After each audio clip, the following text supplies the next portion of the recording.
No vídeo de hoje eu vou te contar se houve alguma vez na minha vida algo que a compulsão me impediu de viver, e eu quero começar esse vídeo contando uma história. Eu estava numa praia do Espírito Santo com meu primo, ele tinha aproximadamente 8 anos, estava só eu e ele, a gente estava brincando na areia.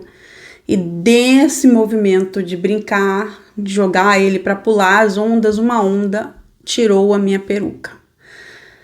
Imediatamente eu fiquei com frio na barriga muito grande. Era como se eu tivesse que resolver algo muito urgente, mas em primeiro lugar eu precisava levar o meu primo para segurança, de longe das ondas, sem peruca, voltar para a água e procurar a minha peruca. E talvez só de imaginar essa situação você comece a sentir um incômodo dentro de você. Nesse momento eu estava com esse incômodo.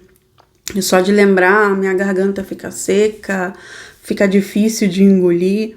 Mas o que eu quero trazer para você aqui é essa história. Essa era uma viagem, eu vou abrir aqui um parêntese, era uma viagem de reconexão familiar. Porque esse meu tio, meu primo, meus tios, né, que moram no Espírito Santo, meu primo, eles eram bem afastados da minha família, até porque, né, eu tô falando aqui de família nuclear, pai, mãe, irmãos ali, e eu vou chamar de família nuclear, porque é isso, né, pai, mãe, irmãos, mas também poderia ser nuclear de bomba, se eu quisesse comparar.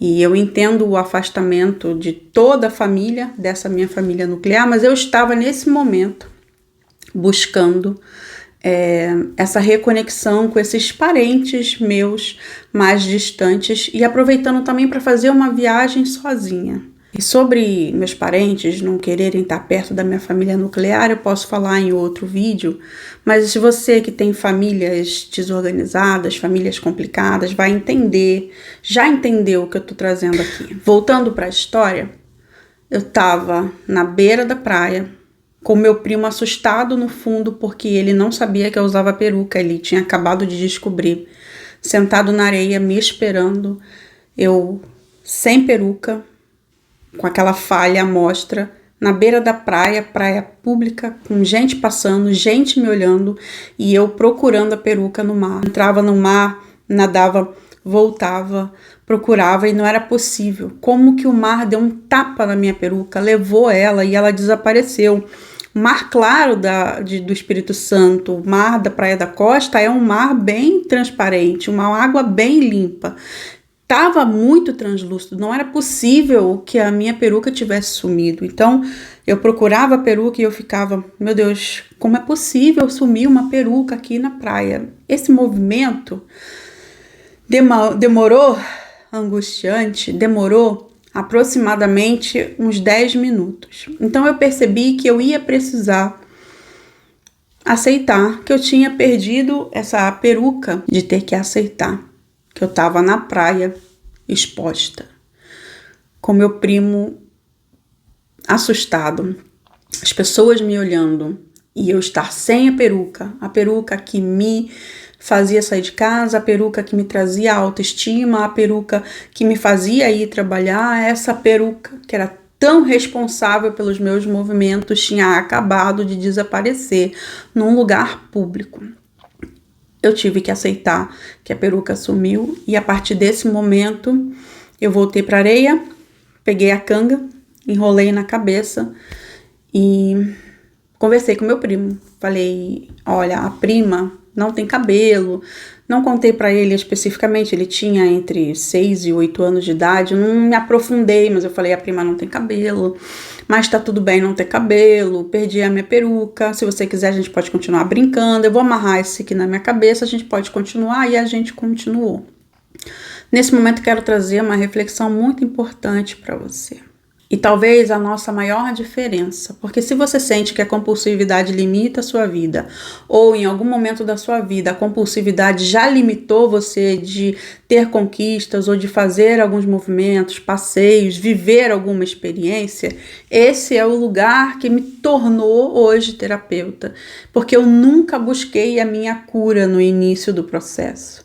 até 2016, ali mais ou menos, eu vivia um processo de busca de qualidade de vida com todos os meus processos, crise de ansiedade, depressão, pensamentos intrusivos, compulsividade, compulsão alimentar, tricotilomania, pânico de sair de casa. Até 2016, eu sabia que eu tinha uma mente muito conturbada, porém eu ia ter que viver com isso da melhor maneira possível, fazendo terapia, porque eu fiz 25 anos das terapias tradicionais, e nesse fazer terapia, buscar esse lugar de ter uma vida, uma qualidade de vida em vida, enquanto eu estivesse viva. Quando eu busco viagens, momentos, lembranças, memórias, experiências na minha vida, independente do corpo, do cabelo, da vida que eu tenha, eu estou buscando viver. E essa foi uma busca constante na minha vida, de buscar mais, de querer mais para mim.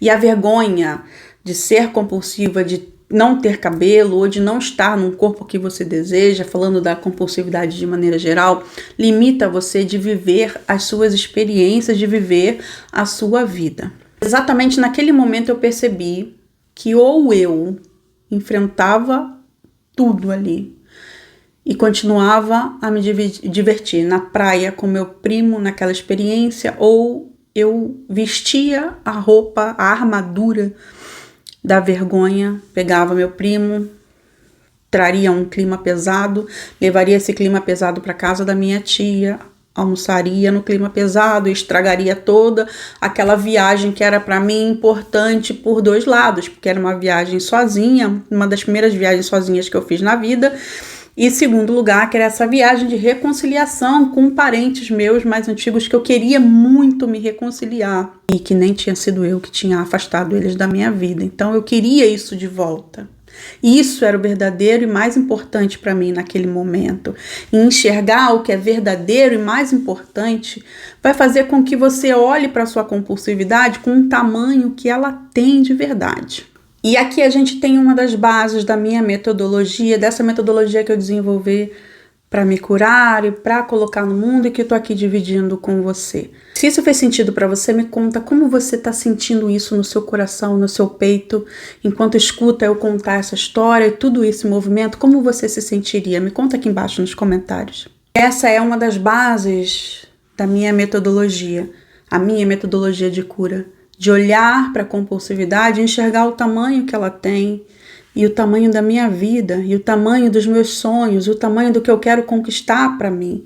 Nesse lugar onde a compulsividade e a minha vida têm tamanhos diferentes, existe espaço para minha autoestima viver comigo.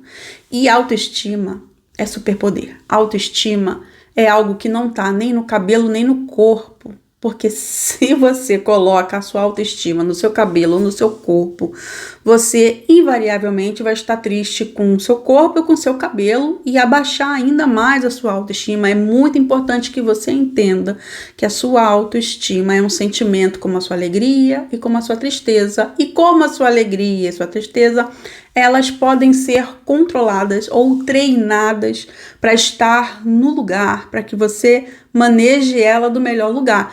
E aí sim, você vai poder falar de unha, cabelo, corpo, atividade física, o que você quiser sobre autoestima com você.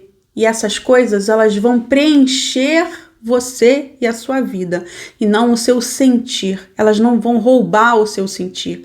Sua mente não vai roubar você da sua vida. No momento que a angústia tomou conta de mim, na frente da praia, olhando para o mar, procurando a minha peruca, eu só conseguia sentir um vazio, uma angústia, um frio. Eu tinha sido raptada pela minha cabeça do que as pessoas estavam pensando, do que meu primo estava pensando, de como eu ia voltar, de como que eu ia voltar para o Rio, como que eu ia ter que andar de boné, eu ia trabalhar de boné. A minha cabeça foi raptada e nesse desespero eu comecei a olhar para o mar e naquele momento, eu nunca fui de religião de matriz africana, apesar da minha bisavó ter tentado muito me levar. Eu sou apaixonada por religiões, mas nunca frequentei um centro de matriz africana como minha bisavó queria que eu frequentasse, Mas mesmo sem intimidade com nenhuma religião de matriz africana, assim, no meu dia a dia, na minha rotina, eu olhava para o mar e eu pedia: Janaína, devolve. Eu criei intimidade com Iemanjá para conseguir pedir a ela que ela me devolvesse aquilo que era tão importante para mim. Naquele momento, a espiritualidade já trouxe para mim uma resposta, né? Já trouxe para mim esse lugar de que eu não precisava me esconder.